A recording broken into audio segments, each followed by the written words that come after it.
Cabinet సమావేశానికి ఆలస్యంగా వచ్చిన నలుగురు మంత్రులకు సీఎం చంద్రబాబు క్లాస్ తీసుకున్నారు. సంధ్యారాణి, సుభాష్, కొండపల్లి శ్రీనివాస్, ఆనం కేబినెట్ మీటింగ్కు ఆలస్యంగా వచ్చారు. మంత్రిమండలి సమావేశానికి ఎవరైనా ముందుగా రావాలన్నారు ముఖ్యమంత్రి చంద్రబాబు. దీనికి సంబంధించి పూర్తి సమాచారం మా ప్రతినిధి ప్రసన్న లైవ్ ద్వారా అందిస్తారు. ప్రసన్న,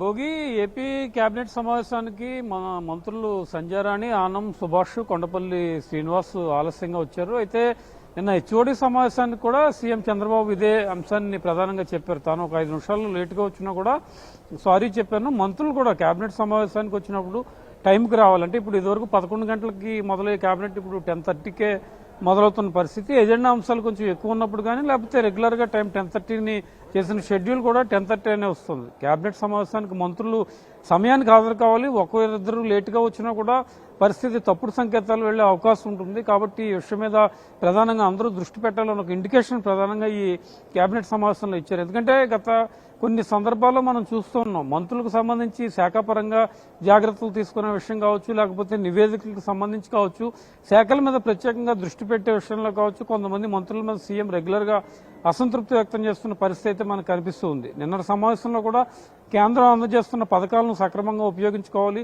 రాష్ట్ర వాటా కేంద్ర వాటా కలిపి ప్రజలకు ప్రయోజనకరమైన కార్యక్రమాల మీద కేంద్ర ప్రభుత్వం నిధులను ఎక్కువగా ఉపయోగించుకోవాలి, ఇందులో మంత్రులు అలసత్వం వహిస్తున్నారని చెప్పారు. ఇవాళ కేబినెట్ సమావేశంలో ప్రధానంగా ఆలస్యం కావడానికి సంబంధించి కూడా అసంతృప్తి వ్యక్తం చేస్తున్న పరిస్థితి అయితే మనకి కనిపిస్తుంది. అంటే రెగ్యులర్గా ఏ మీటింగ్ జరిగినా కూడా మంత్రుల మీద, కొంతమంది మంత్రుల మీద, అందరు మంత్రుల మీద కాదు, జనరల్గా కొంతమంది మంత్రుల మీద వారికి సంబంధించి అసంతృప్తి వ్యక్తం చేస్తున్న పరిస్థితి మనకు కనిపిస్తుంది. సీఎం చంద్రబాబు ఆదేశాలతో మంత్రులందరూ కూడా కొంత అలర్ట్ అయిన పరిస్థితి. కేబినెట్ సమావేశం తర్వాత మనతో ఒకళ్ళిద్దరు మంత్రులు మాట్లాడారు. కొన్ని వ్యక్తిగత కారణాలు, ఇతర కారణాల వల్ల ఆలస్యమైంది, నెక్స్ట్ మీటింగ్ నుంచి రెగ్యులర్గానే వస్తామని చెప్తూ ఉన్నారు. ఇక టూరిజం పాలసీకి సంబంధించి కూడా చంద్రబాబు చర్చించారు. ప్రధానంగా ఋషికొండ మీద వేసిన కేబినెట్ సబ్ కమిటీ ఏమైంది, ఈ కేబినెట్ సబ్ కమిటీ వెంటనే నిర్ణయం తీసుకుంటే కనుక ఋషికొండ ప్యాలెస్ వినియోగానికి సంబంధించి చర్యలు తీసుకునే అవకాశం ఉంటుందని చెప్పడం జరిగింది. దీంతోపాటు ఆ ఋషికొండ ప్యాలెస్తో పాటు టూరిజంకి సంబంధించిన అంశాల మీద కూడా ప్రత్యేకంగా దృష్టి పెట్టాలని సీఎం చంద్రబాబు మంత్రులకు ఆదేశాలు ఇచ్చారు.